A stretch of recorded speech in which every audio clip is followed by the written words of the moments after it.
The lights of the Dominion Theatre shone brightly that February evening in 1990, but none could match the brilliance of the man standing quietly on stage, Freddie Mercury. Special award for an outstanding contribution to British music, Queen. The Brit Awards were in full swing, yet for those who knew him best, the celebration carried a quiet heaviness. Roger Taylor, his bandmates and close friends, wore a solemn expression, hiding the heartache of a truth the world had yet to learn. There's always people that come up like that, and for me, you can always tell somebody who's going to stay. Freddie stood there, graceful, composed, and enigmatic as ever. But to attentive eyes, he looked frail, thinner, quieter. Rumors had already begun to swirl. The press speculated endlessly about his health, but Freddie said nothing. He had always kept his private life fiercely protected. It was his sanctuary. You don't need me to tell you what's gone wrong. He had a very responsible attitude to everyone that he was close to, and he was a very generous and caring person to all of the people that came through his life.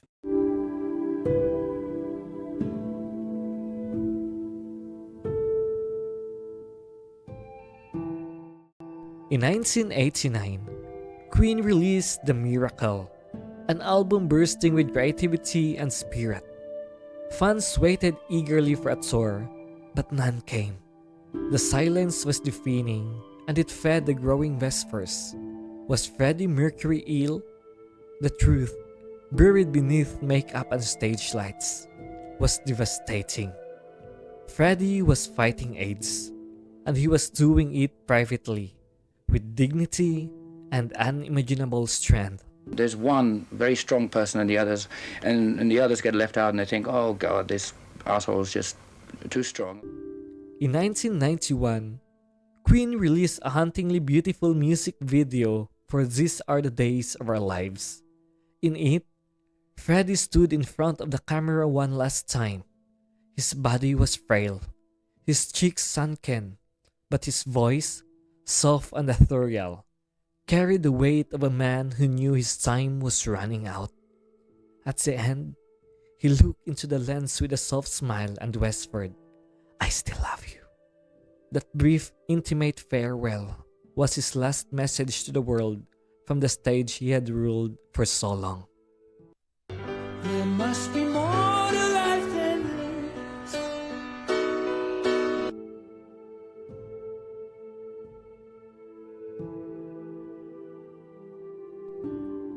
Even as his body weakened, Freddie's spirit burned with creative fire.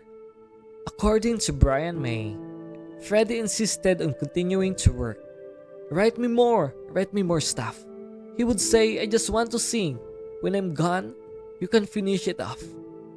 He faced death with the same boldness with which he had faced the stage. Unafraid, unapologetic, and defiant. Then on November 23, 1991, Freddie Mercury broke his silence. In a heartfelt public statement, he confirmed what many had feared. Following the enormous conjecture in the press over the last 2 weeks, I wish to confirm that I have been tested HIV positive and have AIDS. The time has come now for my friends all around the world to know the truth.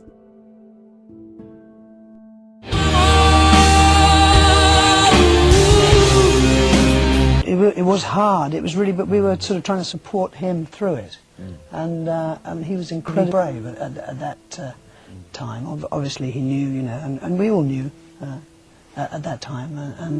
But you know, the best thing is just to get on with life and to do it, and he did that, and I think he carried on very bravely, actually. The fact that time is running out. Freddie Mercury was the famous one. He was the face of our band, the visual focus, and the poor guy had all the fame.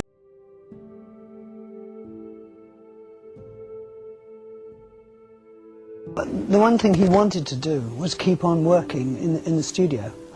He was absolutely determined to keep keep the group going and to keep working, and that actually kept him going. The next day, on November 24, the world lost one of its brightest stars. He died peacefully at home in Kensington, surrounded by love. His dearest friend and former partner Mary Austin was there. She had never left his side. In the end, she was his rock, his family, his most trusted soul. It was nice to see Freddie at one with himself. It was more than nice. It was wonderful. It was such a happy person. Freddie had once said of her, "All my lovers ask me why they couldn't replace Mary, but it's simply impossible. Mary is my only friend. I don't want anybody else." To Mary, he left his home, his possessions, his legacy, because he knew she would guard it as firstly as he had guarded his life.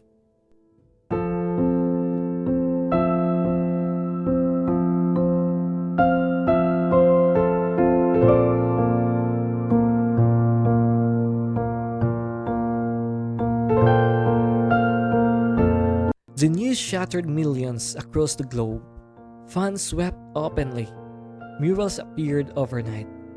Candles lit up sidewalks, and graffiti scrawled his name in love and remembrance. The man who gave the world anthems of strength and freedom had left it far too soon. Freddie Mercury's funeral was a quiet, private affair, just as he wanted. No grand gestures, no spotlight, just those who love him most saying goodbye.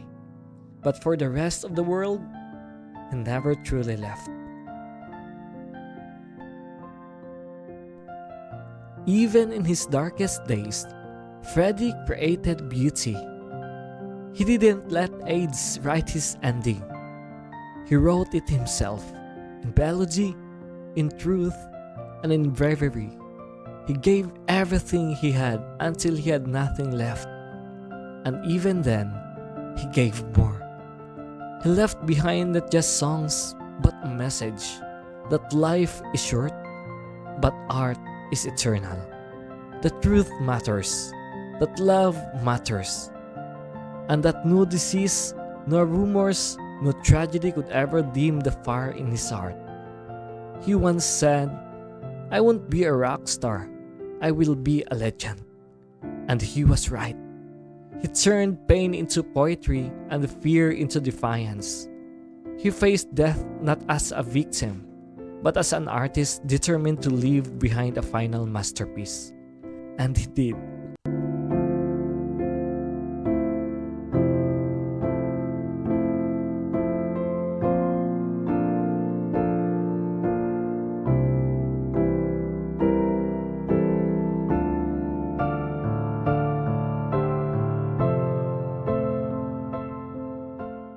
I just want to say thank you for viewing my videos and supporting my channel. I really appreciate all your love and support you have done to me. I enjoyed your engagement by reading your comments after I posted a new one. I just want to shout out Linda Blifford, Michelle Brobst, Sarah Thomas, Jolodib, Molly Beverly, and Mon Creek Creek. I also encourage you to support my live and premiere videos by engaging and sending super chats, super stickers, and super thanks. Because the more you do that to me, YouTube will help my channel grow in community, and it means so much to me. Thank you so much for your generosity and kindness. I will always treasure you all. Thank you so much again. May the presence and love of our Creator will be upon you and your family, and will shower you abundant blessings. This is Howell Ben. Shalom.